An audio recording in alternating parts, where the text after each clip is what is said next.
Hai guys, thank you udah klik video ini. Nah, jadi aku mau ajak kalian bahas kasus yang paling banyak kalian request, yaitu kasus yang dialami seorang wanita asal Bandung yang disekap pacarnya selama 3 tahun di sebuah kamar kos sampai berakhir cacat. Yang dilakukan orang ini yang sebagai pelakunya yang bener-bener horor banget sih. Nah, jadi soal kasus ini, yuk kita bahas. Yuvita Tri Rezeki yang dikenal dengan panggilan Yuvi atau Vita, yang lahir dan tumbuh besar dari keluarga sederhana yang awalnya Yuvita ini tinggal dengan orang tua dan keluarganya dengan kontrak rumah di desa Sindang Sari yang ada di Kabupaten Bandung dengan kehidupan mereka yang sederhana. Sampai akhirnya di tahun 2021 Yuvita pun diterima kerja di kantor perusahaan makanan ringan yaitu PT Nabati yang ada di wilayah Pastur yang udah masuk di wilayah kota Bandung. Karena lokasinya yang lumayan jauh dari rumah, jadinya sejak kerja Yuvita pun mulai tinggal sendirian dengan ngekos di kawasan belakang kantornya yang biasanya seminggu sekali Yuvita pun selalu pulang ke rumah orang tuanya. Dan semenjak kerja ya Yuvita pun rutin ngirim uang buat membantu orang tuanya. Sedangkan Yuvita itu masih kerja dan ngekos di Bandung. Yang mana sampai sini ya semuanya bebek aja, nggak ada masalah apapun. Tapi 2 tahun kemudian, yang saat itu udah di tahun 2024, disinilah semuanya bermula. Saat Yuvita yang mulai kenal dengan seorang lelaki yang bernama Taufik Hidayat yang dia kenal dari Tinder. Setelah kenal dekat ya mereka pun janjian ketemu di konser playlist live festival di kota Bandung. Nah, karena baru ketemu dan merasa cocok, akhirnya mereka pun mulai pacaran. Karena awalnya ya Taufik ini emang seolah kayak orang baik, pengertian dan perhatian dengan segala modusnya. Yang sayangnya ya saat itu Yuvita ini emang masih nggak tahu kayak gimana horornya latar belakang Taufik ini yang sebenarnya. Di tahun 2024 itu, Taufik ini sempat berusaha nyari pasangan melalui Tinder. Sampai akhirnya dia pun kenal dengan Yuvita dan mereka pun sepakat buat pertama kali ketemu itu di konser playlist live festival di kota Bandung. Nah, yang mana disinilah semua kengerian bahkan penyekapan yang dialami Yuvita pun bermula. Jadi setelah mereka ketemu dan merasa cocok, apalagi Yuvita yang gak tahu kayak gimana sisi gelapnya Taufik ini, akhirnya nerima Taufik dan mereka pun pacaran. Beberapa hari pertama semuanya emang masih baik-baik aja, karena Taufik ini masih nunjukin seolah dia ini pria yang baik, perhatian bahkan pengertian, yang sempat ngebuat Yuvita nyaman. Bahkan Yuvita pun sempat ngebawa Taufik ke rumahnya buat dikenalkan dengan orang tuanya. Nah, karena kelihatan normal ya, awalnya orang tua dan keluarga Yuvita pun masih gak naruh curiga. Jadinya hubungan Yuvita dan Taufik pun terus berjalan sampai Taufik pun mulai kepengen tinggal bareng dengan Yuvita, sampai ngajak bahkan membujuk Yuvita buat mereka sewa kos-kosan buat tinggal bareng. Awalnya Yuvita pun sempat nolak, tapi karena Taufik yang terus membujuk bahkan mulai maksa, akhirnya ya Yuvita pun setuju dan sejak bulan Mei 2024 mereka pun mulai sewa kos-kosan di kawasan Cicahem yang ada di kota Bandung buat tinggal bersama. Awalnya semuanya masih berjalan normal dengan keadaan mereka yang masing-masing disibukkan kerja. Karena Taufik yang masih kerja di kantornya, gitu juga Yuvita yang disibukkan kerja di kantor PT Nabati yang ada di Pastur kota Bandung. Selain itu, setiap minggu Yuvita pun masih menyempatkan pulang ke rumah orang tuanya di wilayah Rancaekek dengan keadaan orang tua dan keluarganya yang nggak tahu kalau saat itu sebenarnya Yuvita ini udah pindah kosan yang tinggal bareng dengan pacarnya. Terus setelah sebulan mereka tinggal bareng, di sini barulah sikap asli Taufik pun mulai perlahan kelihatan, yang sering cemburu pas Yuvita ini berkomunikasi dengan teman dan atasan kantornya. Sampai Taufik pun mulai sering marah-marah bahkan ngelarang Yuvita berkomunikasi dengan teman kantornya. Awalnya Yuvita pun masih berani menjelaskan kalau itu cuman teman kantor dan atasannya yang gak ada hubungan apapun, cuman berkomunikasi membahas pekerjaan. Tapi Taufik yang gak mau dengar alasan apapun itu langsung marah-marah dengan ngebanting barang-barang yang ada di kosannya, bahkan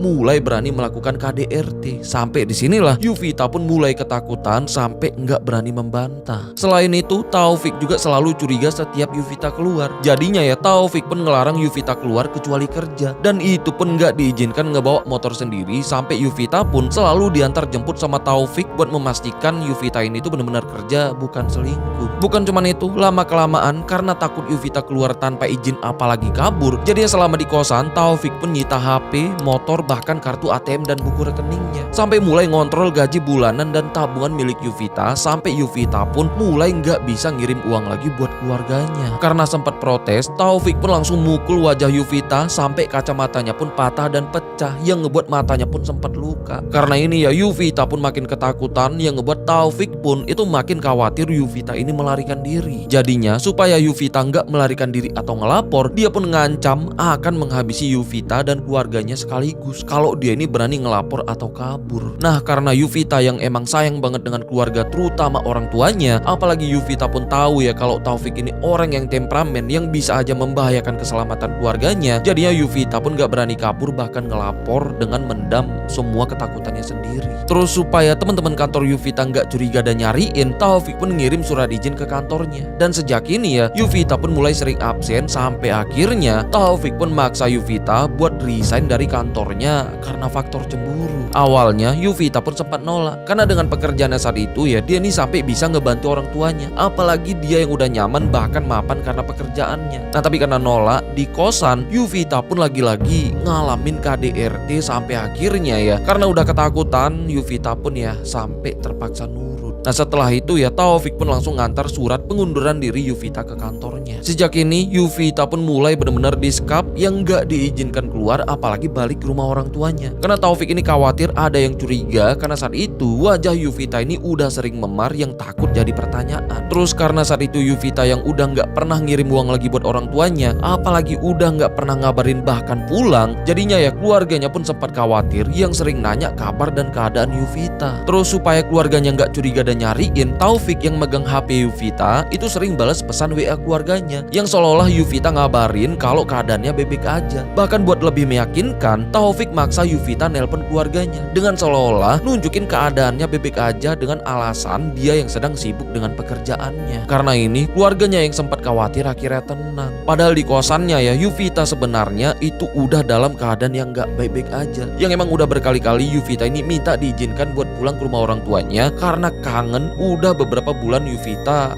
udah gak pernah pulang. Nah terus di bulan September 2024 mereka pun mulai sewa kos-kosan yang kedua yang masih di wilayah Cicahem, Kota Bandung. Di kosan baru penderitaan Yuvita pun masih terus berlanjut. Nah tapi karena keluarga Yuvita yang masih sering berusaha menghubungi Yuvita, jadinya Taufik pun mulai berusaha memutus komunikasi Yuvita dengan keluarganya dengan maksa Yuvita ini buat menghubungi keluarganya dengan nelpon langsung, buat berbohong yang seolah-olah Yuvita ini dipindah tugaskan perusahaannya buat kerja di salah satu pabrik PT Nabati yang ada di Majalengka yang berjarak lumayan jauh dari Bandung sekitar 2-3 jam perjalanan, dengan alasan kalau di sana ya Yuvita ini dapat tawaran gaji yang lebih gede. Nah karena di Majalengka emang ada salah satu pabrik PT Nabati yang sebagai perusahaan tempat Yuvita kerja, jadinya keluarganya pun percaya ngiranya kalau Yuvita ini benar-benar pindah kerja. Dari sini Yuvita pun udah benar-benar jarang menghubungi orang tua dan keluarganya. Sampai lama-kelamaan ya keluarganya pun mulai curiga karena Yuvita ini yang udah benar-benar berubah, yang selalu menghindar berkomunikasi dengan keluarganya. Karena Yuvita yang gak pernah mau dihubungin keluarganya dengan alasan sedang sibuk. Karena udah khawatir takut ada sesuatu yang terjadi, keluarganya pun mulai nanya di mana alamat kosannya di Majalengka. Tapi Yuvita ini nggak pernah mau jawab, yang ngebuat keluarganya pun makin hari ya makin resah. Sampai akhirnya kakak kandung Yuvita pun itu langsung mendatangi kantor lama Yuvita di PT Nabati buat memastikan di mana lokasi Yuvita ini dipindah tugaskan. Ternyata menurut pengakuan pihak kantornya kalau Yuvita udah mengundurkan diri sejak 4 bulan yang lalu, dan mereka pun ngakuin surat pengunduran diri Yuvita itu diantar seorang lelaki yang ngaku suami Yuvita. Dengar itu keluarganya pun kaget karena Yuvita belum nikah. Apalagi keluarganya pun bingung kenapa Yuvita bohong sebut pindah tugas padahal ternyata udah resign bahkan sejak 4 bulan yang lalu. Karena makin resah dan janggal dengan banyaknya pertanyaan, jadinya ya kakak Yuvita pun langsung mendatangi kos-kosan Yuvita yang mereka tahu yaitu kosan lamanya yang ada di belakang gedung kantornya. Di sana pas ditanya ke pemilik kosannya, ternyata pemilik kosannya juga kebingungan karena Yuvita udah beberapa bulan gak balik tanpa kabar. Sampai sewa bulanannya pun habis dan pemilik kosannya itu terpaksa mindahin barang-barang Yuvita yang masih tertinggal itu kayak perabotan yang udah dipindahkan ke gudang kosannya. Karena ini pihak keluarga yang makin resah itu mulai nyariin, dan kakak ipar Yuvita pun ya itu sampai nyebarin postingan hilangnya Yuvita yang diduga dilarikan pacarnya dengan nyebar foto mereka ini di media sosial. Sampai saat itu di tahun 2024 ya hilangnya Yuvita ini sempat viral di sana, dan kabar ini pun sampai ke Taufik. Sampai akhirnya ya setelah memasuki awal tahun 2026 kondisi Yuvita pun udah makin parah dengan kondisi matanya yang udah nggak bisa ngelihat lagi karena KDRT yang terus menerus dilakukan Taufik ini yang gak ada hentinya.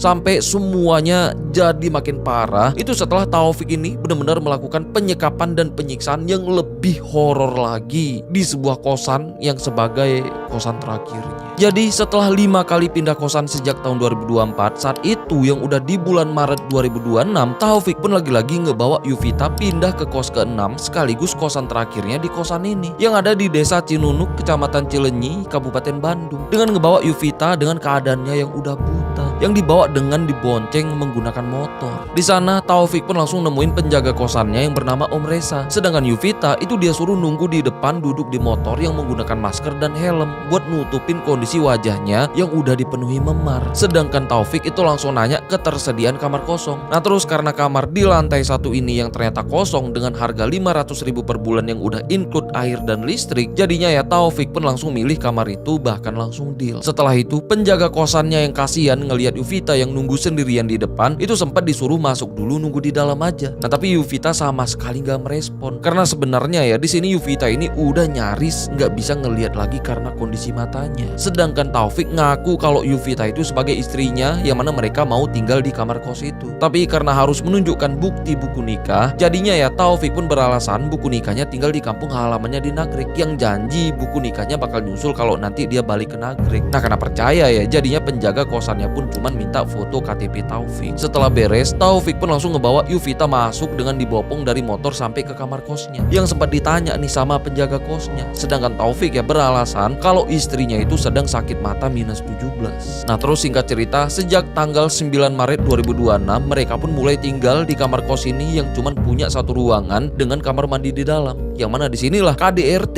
yang dilakukan Taufik pun makin horor dengan masih nyekap Yuvita yang sama sekali enggak diperbolehkan keluar, itu benar-benar kayak di penjara. Sedangkan Taufik itu masih kerja sebagai kolektor di kantornya. Nah terus karena Taufik ini yang sering pulang kerja dalam keadaan stres karena masalah ini itu, jadinya ya di kosan Yuvita yang selalu jadi pelampiasnya dengan menghajar menggunakan helm dan juga barang-barang yang ada di kosannya. Sampai penjaga kosannya pun ya itu sering dengar suara gaduh dari kamar kos mereka. Karena ini Om Reza yang sebagai penjaga kosnya itu sempat nanya ada apa. Tapi Taufik ini beralasan kalau dia sering stres karena kerjaan jadi suka mukulin dinding. Sedangkan Yuvita itu masih terus ngalamin hal yang sama, bahkan makin parah, yang sempat dipukul di bagian kaki, badan, bahkan yang paling sering jadi sasarannya yaitu bagian kepala dan wajahnya yang dihajar menggunakan barang-barang yang ada di kosannya. Itu kayak tongkat besi, meja, kursi, helm, bahkan dihantam menggunakan gagang golong. Yuvita yang padahal udah nggak berdaya, yang cuman bisa berdoa dan nahan sakit, itu pun dilarang ngeluarin suara karena Taufik ini yang takut suaranya kedengaran orang-orang di luar. Jadinya ya setiap Yuvita ngeluarin suara, Taufik ini selalu nyundut rokok dan juga ngebakar tubuh Yuvita menggunakan ujung korek gas berbentuk senpi. Dan yang paling horornya, karena KDRT yang terus-menerus dilakukan Taufik ini, bagian atas bibir Yuvita pun sampai sumbing karena digunting, dan juga luka di bagian kepalanya yang gak pernah mengering karena terus-menerus dihajar. Itu sampai infeksi berat, bahkan sampai berbelatung. Dengan kondisi Yuvita yang udah nggak bisa bangun lagi, yang cuman bisa terbaring lemah, dan juga kesulitan ngomong karena kondisi bibirnya dan juga giginya yang udah rontok.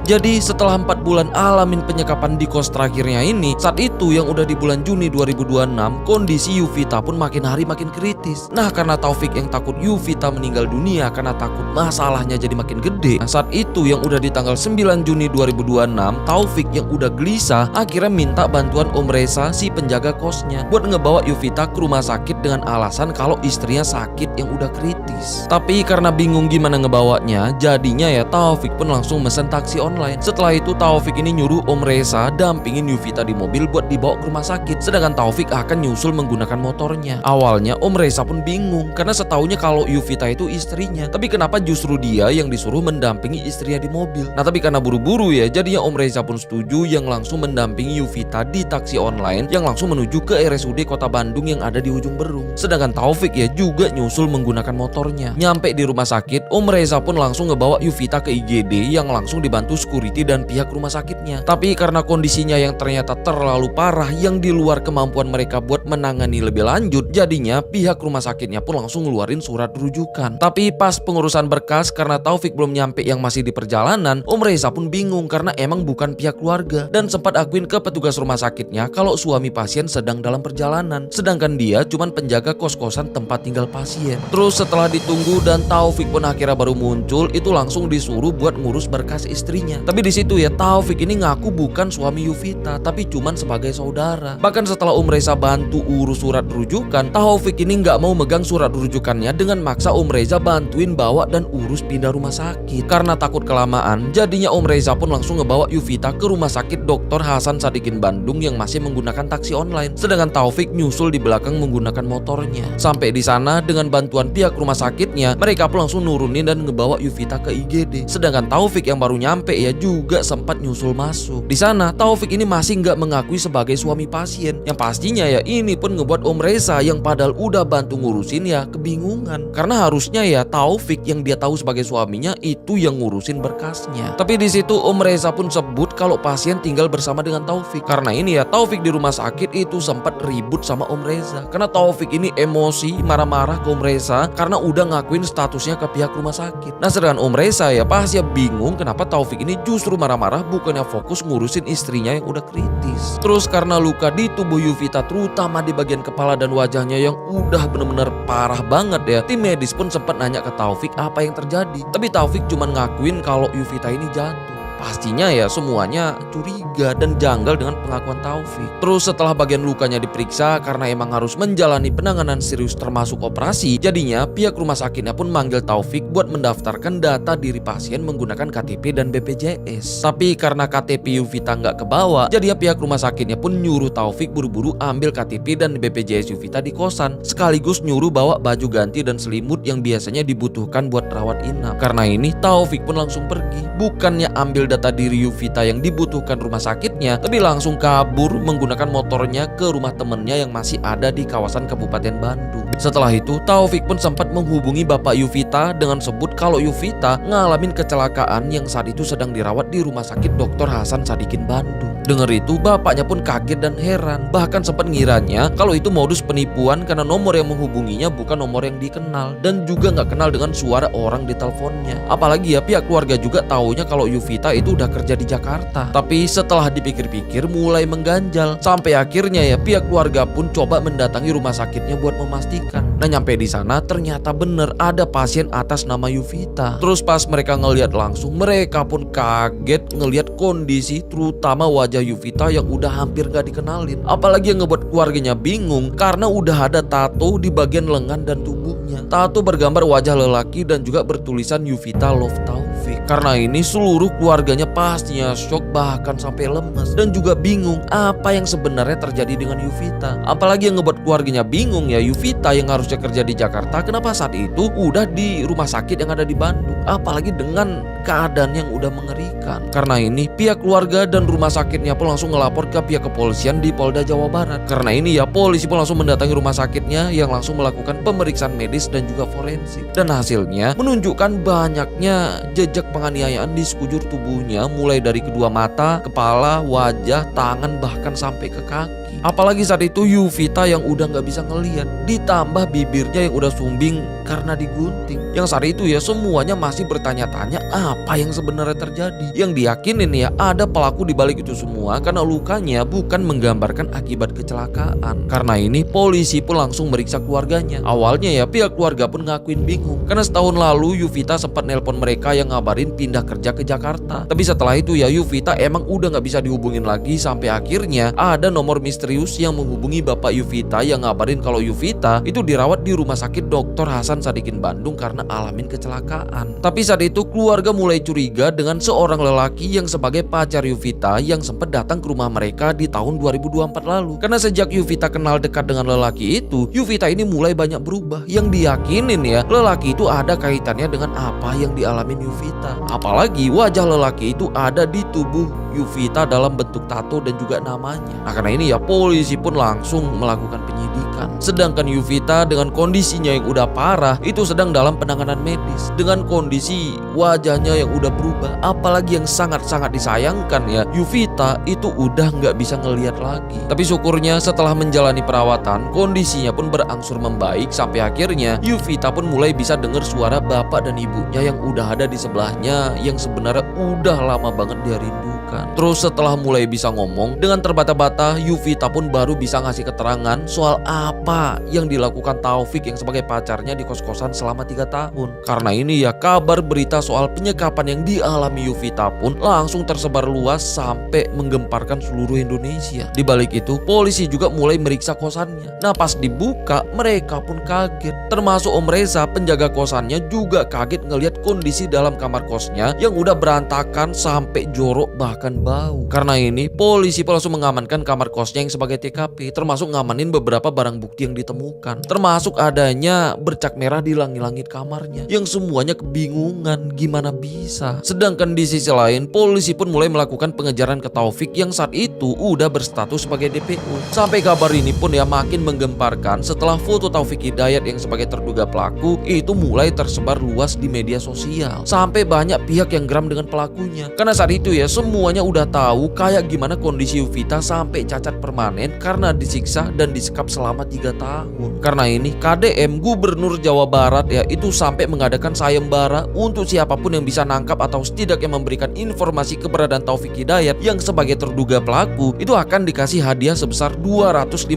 juta dari uang pribadinya. Karena ini khususnya warga di kawasan Bandung dan sekitarnya itu mulai lirik sana sini. Mana tahu ngelihat Taufik Hidayat karena fotonya yang emang udah tersebar luas. Karena ini Taufik pun jadi makin ketakutan sampai berusaha menjauh dari keramaian. Nah, terus di jam 4 subuh Taufik yang cuman sendirian ya akhirnya mutusin nekat mendatangi gedung Pakuan yang sebagai rumah dinas KDM buat menyerahkan diri dengan berusaha masuk melalui gerbang utama. Di sana Taufik yang menggunakan masker dan helm itu sempat nemuin petugas penjaga di gerbang yang minta dipertemukan dengan KDM. Penjaganya yang nggak tahu kalau sebenarnya itu Taufik orang yang paling dicari. Jadinya demi keamanan ya petugasnya pun nolak karena berhubung udah jam 4 subuh dan nyaranin buat nemuin KDM di pagi hari di gedung sate. Karena ini ya Taufik pun langsung pergi lagi. Terus besoknya Taufik yang masih gelisah itu menghubungi Pak Dadang lagi buat memohon diantar ke KDM buat menyerahkan diri. Nah, tapi karena Pak Dadang yang nggak berani ngebawa Taufik yang cukup beresiko diamuk masa, jadinya Taufik dan Pak Dadang pun janjian buat ketemu di rumah Pak Dadang ini. Nah, setelah itu ya Pak Dadang pun langsung menghubungi pihak kepolisian dari Polda Jawa Barat yang menjelaskan kalau Taufik yang sebagai buronan itu sedang jalan menuju ke rumahnya yang ada di Perumahan Geria Pesona di wilayah Ciparai Kabupaten Bandung. Karena ini ya polisi dan Pak Dadang pun mulai susun strategi penangkapan Taufik di rumah Pak Dadang. Terus setelah polisi siap menyergap di jam 18.30 petang, Taufik pun baru nyampe di rumah Pak Dadang yang datang menggunakan motornya. Yang mana disitulah Taufik pun langsung diamankan. Yang akhirnya ya dia pun berhasil ditangkap itu di tanggal 23 Juni 2026 yang langsung dibawa ke Polda Jawa Barat untuk diperiksa lebih lanjut. Di sana di hadapan sorotan media, Taufik yang udah menggunakan seragam oranye itu langsung mengakui perbuatannya, bahkan sempat ngaku menyesal dan minta maaf. Tapi pihak keluarga Yovita melalui kakaknya nggak akan memaafkan Taufik, bahkan sebut sampai mati pun kami tidak akan memaafkan. Bahkan nuntut hukuman seberat-beratnya kalau bisa Taufik harus merasakan pedihnya yang dirasakan Yovita sampai harus berakhir cacat. Sedangkan Yovita saat itu masih menjalani perawatan. Nah, terus karena kondisi lukanya yang dianggap sangat kompleks karena ngalamin infeksi berat di kepala, kerusakan wajah, kehilangan penglihatan, bibir rusak, dan juga ngalamin trauma psikologis. Jadinya pemulihannya pun sampai melibatkan tim medis khusus dari 40 tenaga kesehatan dari dokter spesialis untuk dilakukan bedah mulut, bedah plastik, psikiater, dan juga ahli gizi untuk memulihkan Yovita secara fisik dan juga psikis. Bukan cuma itu, seluruh penanganannya juga sepenuhnya akan ditanggung pemerintah provinsi melalui KDM yang sebagai Gubernur Jawa Barat. Sedangkan Taufik setelah ditetapkan sebagai tersangka, dia pun mulai dikenakan pasal berlapis yang terancam hukuman 12 tahun penjara. Tapi itu pun masih terancam ya, karena sampai sekarang kasus ini masih proses pendalaman yang nantinya ya semoga Taufik ini bisa dijatuhin hukuman seberat-beratnya.